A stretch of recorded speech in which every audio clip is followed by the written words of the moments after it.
Okay, here we go. We are in season 1, episode 5, and today we have Dr. Alexa King's conversation that Lexi and I had. So we've got Alexa King, Alexa Talkington, a lot of Alexas happening in the room, which is always a good thing. Yeah. You know, you are the only two Alexas I've ever met, Dr. King and you. So and the speaker, the Yes. Amazon speaker. Oh, I was like, yes. Who am I forgetting that I haven't? That I met? The look on your face, you're like, I was shit. like, yeah. I was like, who did I forget? I know. I'd say Yes. the name, but my speaker would turn on, so I'm gonna keep that to myself. But no, yeah, Dr. King. When we first heard that she even existed, Oh my God. I mean, that was your find, and I was like, "Excuse me, what? I've Right? had epilepsy for 11 years, and I've never known that a female epileptologist works in a female clinic." Right. And Specializing in women's health Yeah, and what? epilepsy. Like, Yeah. amazing. I mean, literally. So, of course, we went to her with the question that, like, is burning in us. Yeah. Right? Which is like, so How the tell hell us- do we have kids? Right. Let's not even sugarcoat it. Look like? Yeah. What does it look like? We've been told we can, but no one's really told us how. So Yeah. Well, some people told me I can't. And so, because of Ooh. epilepsy. Right? And I'm sure I'm not the only person. So, Yeah. like, you guys, we're so excited to share this conversation for anyone else who is kind of, navigating these waters. And she's just the best. she is. So, yeah. And just to give some context to Dr. King, we just fangirl down on her without even explaining. But she's an epileptologist in a women's clinic at Northwestern Hospital, which is in my hometown of Chicago, which is pretty dope. Yeah. So before we get started, we just want to remind you to stick around after the conversation with Dr. King to hear our epilepsy faves of the week. Also, we really want to thank our sponsors for believing in us and for giving us this opportunity to share Dr. King's conversation. So we'd really like to thank Neuralis and SK Life Science. Thank you so much. Thank If you. you guys want to help us, there is a link on our webpage, which is whatthefpodcast.com. It's also in the podcast page if you just want to throw a few dollars our way. But as always, no pressure. Neurica empowers people with epilepsy on a safer, faster journey to seizure freedom. Find peace of mind with at-home sleep monitoring for SUDEP risk. Start sleeping soundly today by visiting www.neureka.ai. That is spelled NEUREKA.ai. Our listeners get 20% off with the promo code WTEF20, as in what the F. The link is also on our podcast page at whatthefpodcast.com. Okay, ready? Here we go. Hi, everyone, and welcome to What the F. We are here with Dr. King, Dr. Alexa King, who shares the name as a co-host, Lexi, and we've had a lot of fun talking about that. Dr. King is an epileptologist. Ugh, did I mess up the word already? I can never say this word. Lexi, It's really unfortunate that they give us epileptics such a hard name to say, I can't. along with true. all the They're other making long it names easy. for drugs and stuff. Epileptologist. Yes. Correct. Yes, you got it. Epileptologist, Dr. Alexa King. Oh, I even have it written in front of me, like, so I wouldn't fuck it up, but I fuck it up every time. We practice this all the time. Yes, and it doesn't matter. So thank you so much for being here. Dr. King works with Northwestern Hospital, and you are out in the DuPage location, correct? I'm at both places. So I'm primarily Okay. downtown in our regular Northwestern main hospital, but I do see patients in Central DuPage as well, which is in the western suburbs of Chicago. And your specialty is epilepsy and women's fertility, correct? Yeah, well, women's health in general. So Okay. that spans kind of a broad range. So certainly pregnancy is a huge part of that, but also things like interactions between medications and contraception and, just helping women out throughout various time phases in their life. It's certainly not all I do in clinic. I see kind of all patients, but this is my academic interest and what I really enjoy doing the most. That's awesome. Why was it your academic interest, if you don't mind me asking? I'm just curious. Yeah. So, throughout medical school, I actually got really interested in global health. And so did some research in various places in Africa and have always kind of liked medicine from more of a global scale and approaching it through education and simple interventions that can help more people and reach a wider audience. And so when I was thinking about kind of what I was interested within epilepsy, it seems like women's health really aligned with that. It's half the population throughout the world, and it's easy, simple educational interventions that we can use that reach a wide audience. So that's kind of how I first got interested in it. And then the more I learned it and worked with women with epilepsy, I've just really enjoyed it. Well, on behalf of women with epilepsy, thank you. Yeah, thanks. I have never encountered or heard of anything like this until hearing about you and this clinic, because I mean, I'm in my late 20s and, countdown starting. Exactly. You feel the time clock. Yeah. And from day one, when I got diagnosed at 16, I was like, can I have kids? How does this going to look like? And, when you go into appointments, you have kind of your top priority questions, and that sort of gets pushed to the wayside. But, Totally. The last 11 years, I've been like, hey, but I still want to know this, what's this going to look like? And you just don't really get those questions answered because it's not, the most pressing thing in the room. But, for people like Landis and I, we're like, what is this going to look like for us? Is it possible? Do we need to have a special doctor? Or, there's just so much that goes into that. And same with, contraceptives. I know I've had to juggle around with that with different medicines over the years, and there has not been a go-to place to get questions answered about all of that stuff. Absolutely. So that's what we're hoping to do, is just kind of be a resource for any of those questions and see patients and help them through the process. So I guess, what does that look like? Because so many people, when I tell them about epilepsy, and by people, I mean dates, will be like, oh, so you can't have kids? And I'm like, well, this is a romantic second date. We're talking about my womb. Like, awesome. I've been asked that so many times on dates too. And I'm like, Right? okay, cool. Yeah. It's like, what do you do for a job? And can you have kids? I'm like, Yeah. awesome. Are you uterus shopping right now? Yeah. So it's, I guess, like, let's just start there. What does that look like, even having kids? Or for me, I'm looking into egg freezing, and because I've, a little bit past the 35 mark, so I need to do that. But just kind of, I know this is a huge question to put in front of you, Dr. King. So, but help, newbies like us, or, we're trying to figure it out. How do we have kids if we want to? So, the first thing I always like to tell patients is, the vast, vast, vast majority of women with epilepsy can have healthy pregnancies and healthy babies. It does take a little more planning and a little more work and, checking levels and kind of interacting with your doctors a little more than someone without epilepsy. But in the vast majority of cases, we can make it work. So, there's lots of different things that kind of go into it. So working with your doctor as far as timing and trying to get seizures under control before pregnancy is always really important, because we're always trying to kind of balance the risks and benefits of seizures, which we know are dangerous during pregnancy, and the seizure medications, which have their own kind of set of issues as well.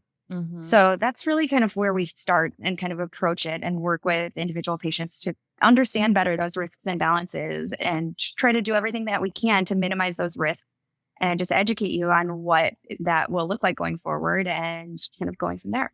What does under control mean in this sense? Like, your seizures have to be under control to plan this out. But, like, I know it's different for every person, so I don't know if that's just too big of a question. Yeah, exactly. So, in an ideal world, no seizures. That, of course, we know that's not possible for everyone, but trying to get to a place where seizures for a patient are relatively controlled. So, as maximally controlled as they can be, especially convulsions, which have been shown to be the most dangerous during pregnancy.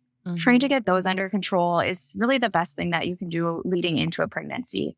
We know that seizures, and especially convulsions, can cause problems during pregnancy. For example, it can cause decreased size, so small for gestational age babies, can induce preterm labor. There have been very rare instances of maternal and fetal death. So we're trying to do our best to kind of optimize seizure treatment beforehand, get you to as few seizures as possible on the safest medication regimen that we can. And then once that's happened, we're like, okay, you're at a point where we feel like, this could be safely achieved.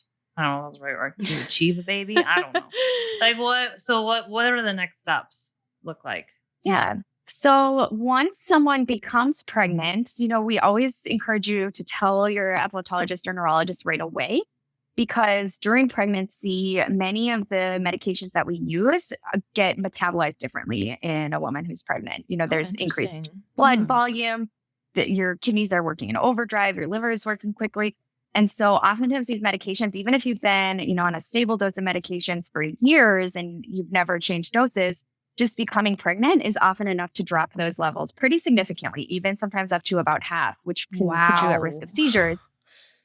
So it's important to tell your doctor right away when you do become pregnant. And what we tend to do is get a baseline level of your seizure medication level where you're doing well before pregnancy, ideally, and then kind of maintain that level throughout pregnancy. So in order to maintain that level on most of our seizure medications, it will involve increasing dosage over time throughout pregnancy. So sometimes by the end of pregnancy, women are at, even 2-3 times as much medication as they were before, just to maintain that same level that they were at pre-pregnancy. So checking levels frequently is a really important part of the pregnancy and one of the most important things we do. And then the metabolism actually reverses quite quickly once you deliver and gets back to normal within about 2 to 3 weeks. So we usually give you a plan to kind of go back down on some of those medications relatively quickly after birth so that you don't develop any sort of toxicity or side effects. Yeah. Does that happen a lot post-pregnancy? If you don't adjust it, if you have a plan and go drop back pretty quickly, then most people feel fine. Okay. Wow. That's a lot of work. I know. You think, okay, I just had a baby. Now I got to decrease my titrate down. My meds by a ton. I mean, my God, that does not sound like a walk in the park. Do most women really struggle with that? Or is it just kind of what you got to do? Most women do pretty well with it. I try to check in and see my patients at least once every trimester. And we kind of talk about these things, ideally before pregnancy, plus each trimester, and kind of check in regularly. We check in each time that we get a blood draw at about a month and kind of, go from there. So it's small steps as you go. So it seems less overwhelming, but most people do quite well. So do most people generally they have their neurologist and OB work together when they want to have kids? Oftentimes, yes. So in the ideal world, you would meet with your neurologist beforehand and just kind of make sure that you have a plan, and we are always available for OBs to check in. And some OBs, depending on where you're at, are comfortable being having a regular OB being the manager. Others will prefer that you see maternal fetal medicine, which is kind of the higher risk OBs.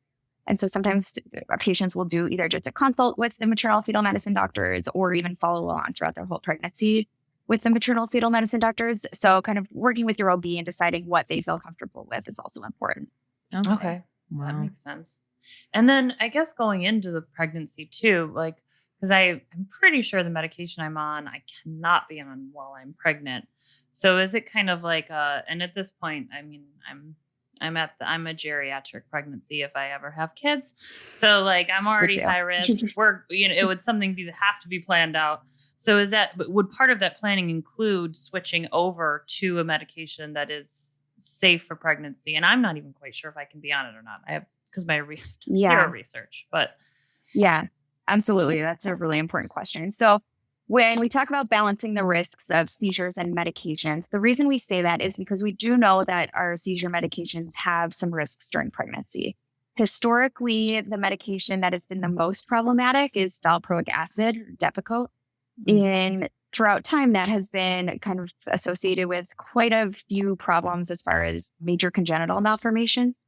When we look at what medications might have an impact on for the baby, there's kind of 2 areas that we're concerned about. One is these major congenital malformations, which is basically anything that is structurally problematic with development and results in either a surgery or kind of lifelong problem. So even what that can look like can vary significantly. Some can be quite mild and really doesn't cause any more problems.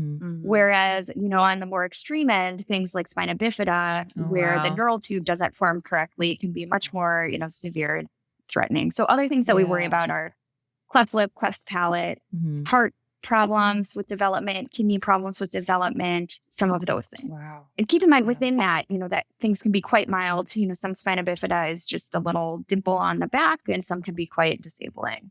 Sure. And then the other area that we're interested in and are starting to learn more about is more of the cognitive side effects. So things like babies' IQ, development, autism spectrum disorders. That's kind of a newer area of research that we're also starting to look into. Is that on just that one med or all across the board? Starting to look into all across the board. Okay. So at this point, there's 2 medications that we have the most data on that seem to be over and over again proving to be the safest. Those 2 medications are levetiracetam, like Keppra, and lamotrigine or Lamictal. So we have quite a bit of data at this point saying that those are relatively safe. They do have risks of some of these major congenital malformations, but keep in mind, any woman who becomes pregnant, epilepsy or not, has some risk of these things forming just out of the blue for no clear reason. So there's always some risk to any pregnancy. The risk in any pregnancy, like all across the board, healthy women, is somewhere around 2%.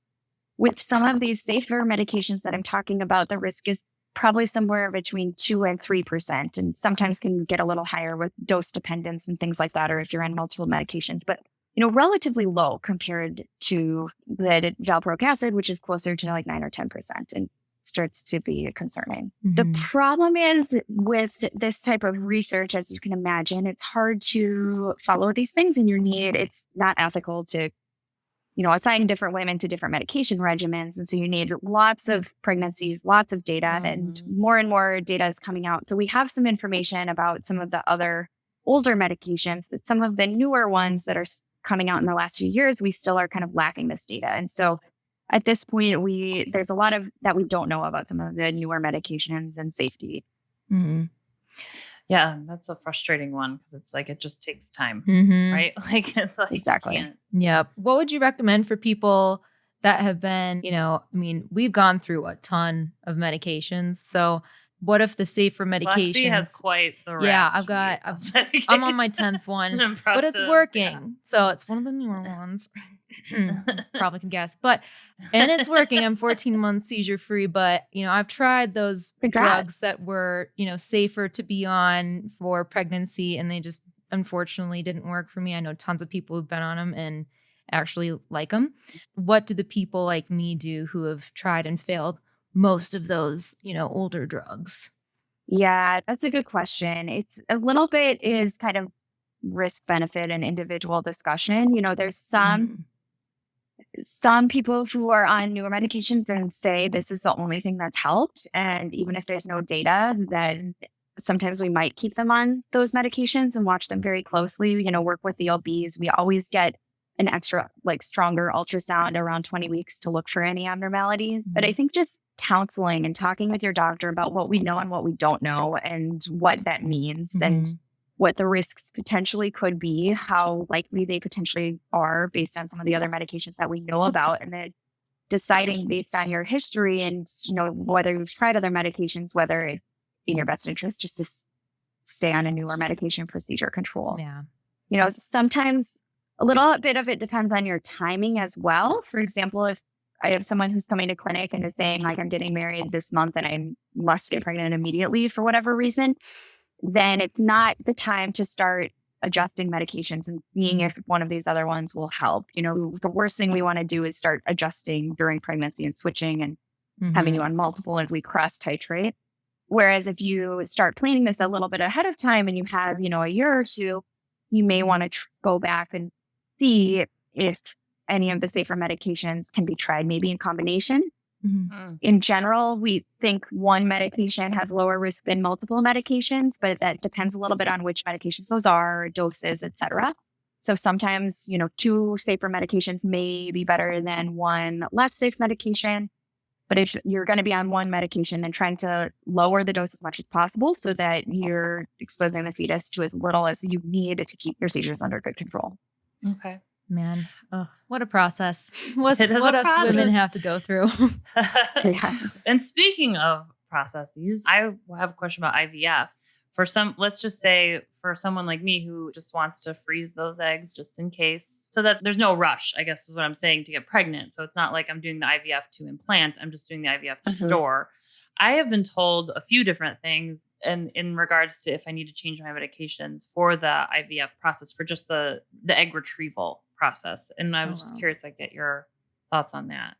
Yeah. So, the risk with things like egg retrieval or fertility and IVF, all of those things is often they involve systemic hormone therapy in order to get the eggs ready and get all of the eggs to mature at the same time. So you will end up doing injections or pills of things, usually some things like estrogen and progesterones.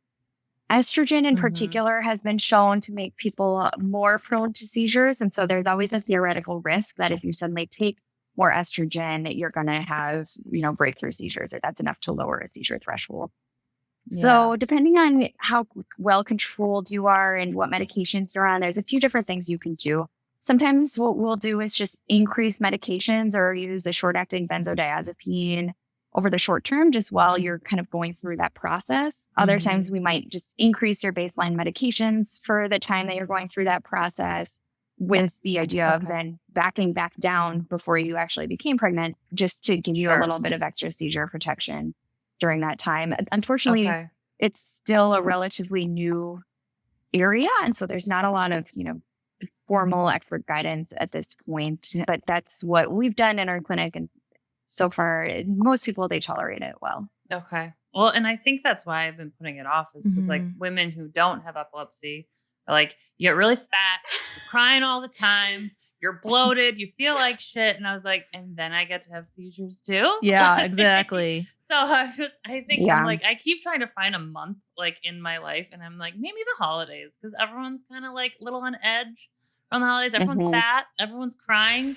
Just no one will even notice. Like, yeah, so that would be something I would definitely talk to your doctor about and your OB and kind of come up with a plan beforehand to give you some extra coverage during that time. Totally. So then what happens when, the thing you're trying to avoid, you have a woman has a seizure during pregnancy?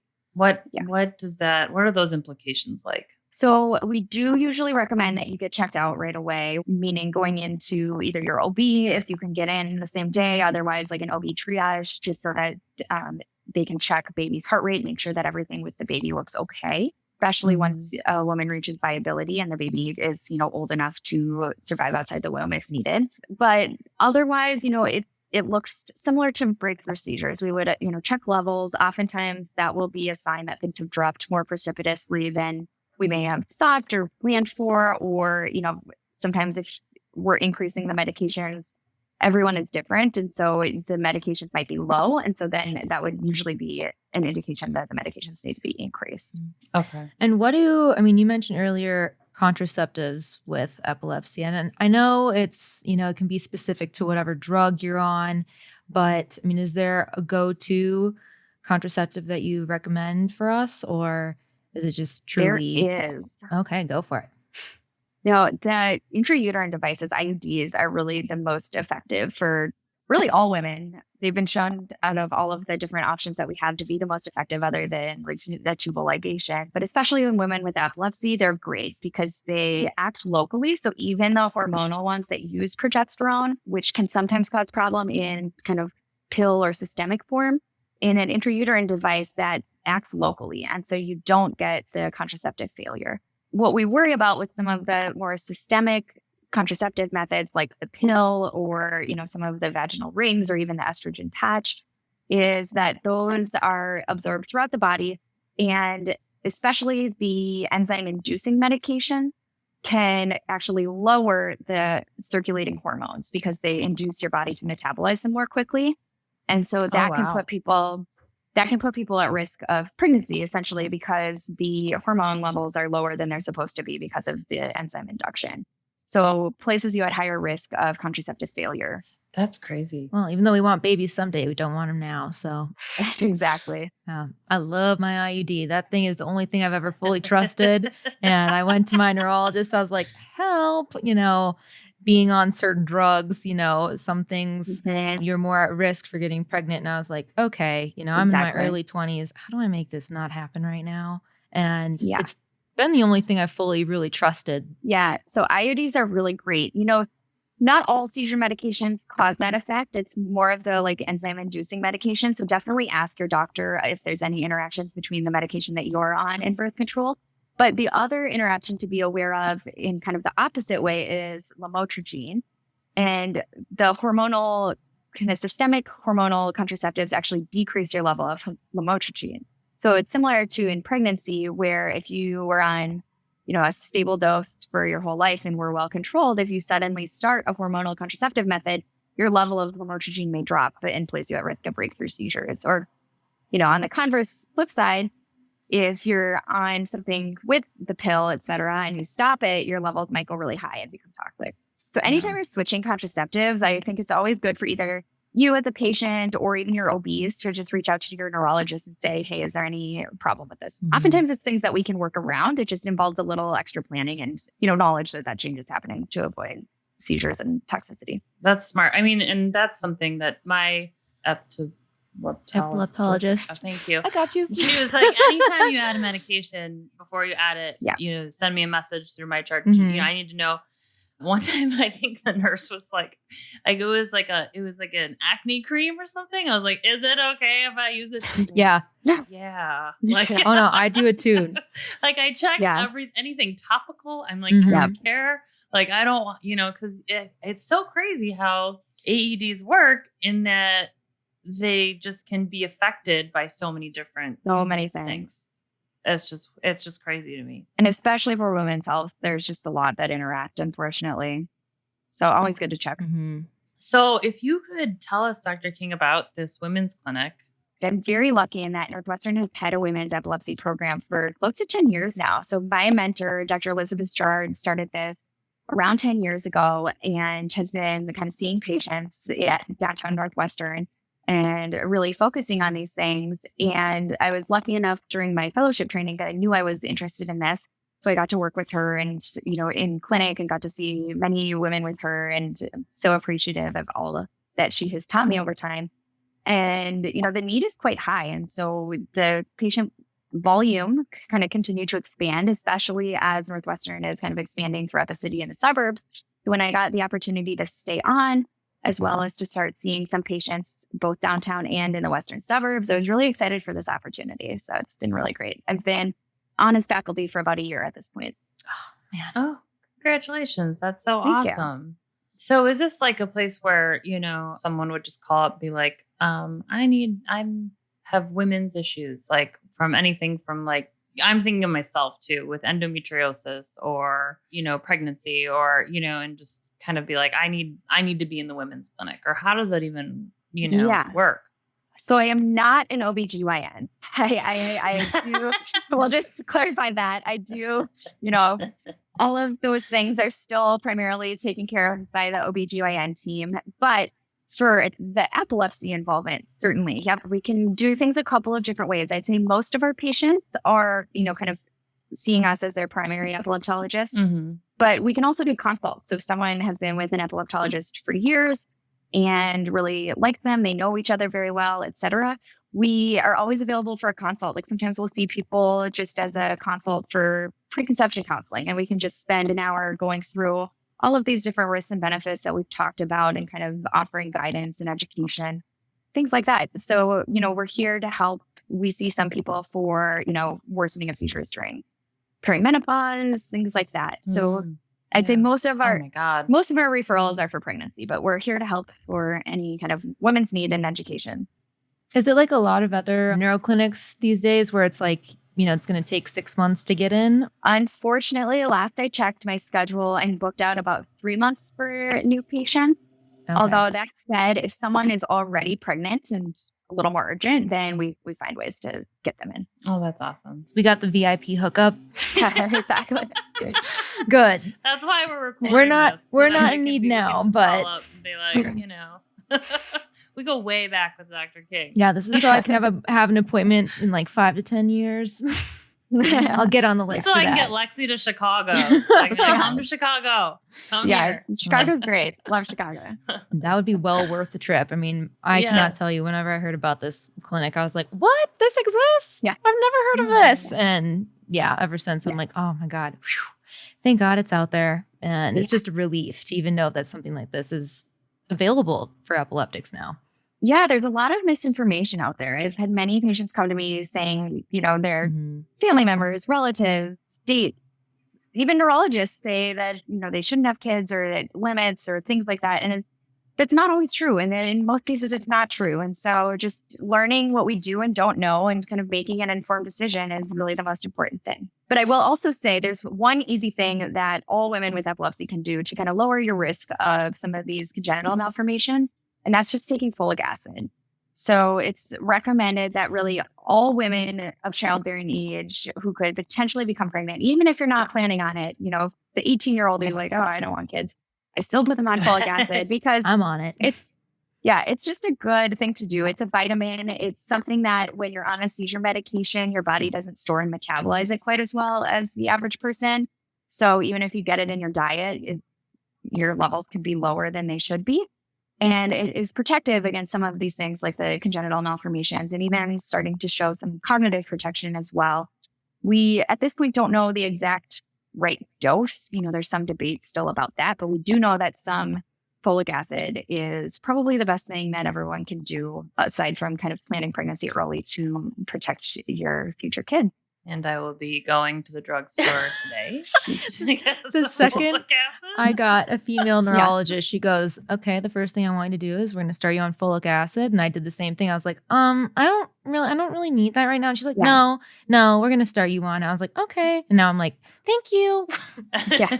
And the problem with some of these congenital malformations that we worry about is they're things that are happening so early in development of the fetus that often once someone realizes they're pregnant, a lot of these kind of processes have already started. And so if you start folic acid, once you realize you're pregnant, you're a little bit late to the game. Still, I would recommend, still starting a prenatal vitamin and folic acid at that point for sure.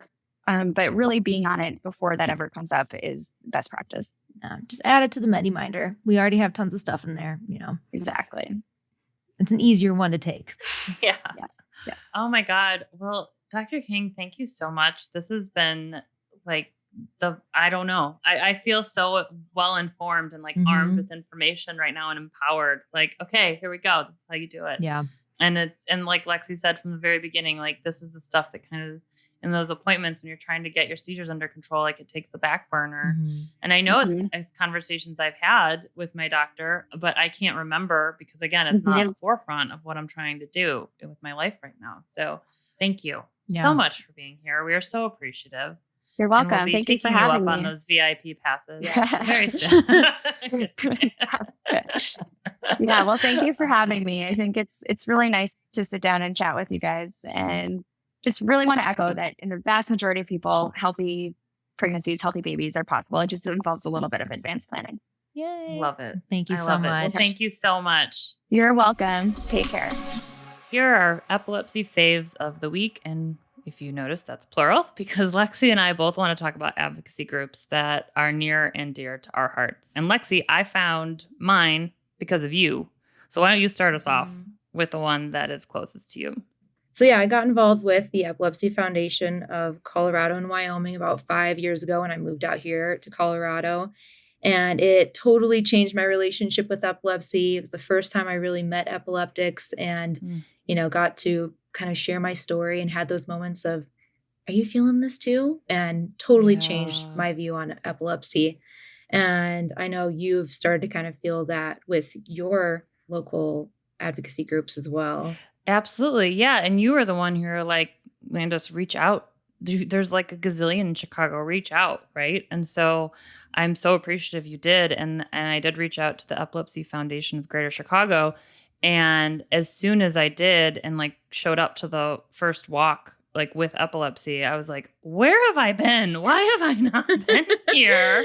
This is amazing. And I think too, just for all those reasons you said, but then just there's just such a positive energy around events and stuff like that, where we don't always get that with epilepsy, which makes sense. And in addition, we just really want to thank both of these groups for supporting us and supporting this podcast and supporting our work, because that's the thing is they'll support causes that they believe in. and they believe in us, which is really Yeah. dope. So if you guys want to check out either the Epilepsy Foundation of Greater Chicago or the Epilepsy Foundation of Colorado and Wyoming, their websites are on our website. And there's also a bunch of advocacy groups on our website as well. If you want to look for one in your area, that's whatthefpodcast.com. And we just encourage you to just do a Google search and see what's close to you and see what you can find. Because having, we're trying to create a community online, but having that community close to you is just as important, if not more. So those are our faves.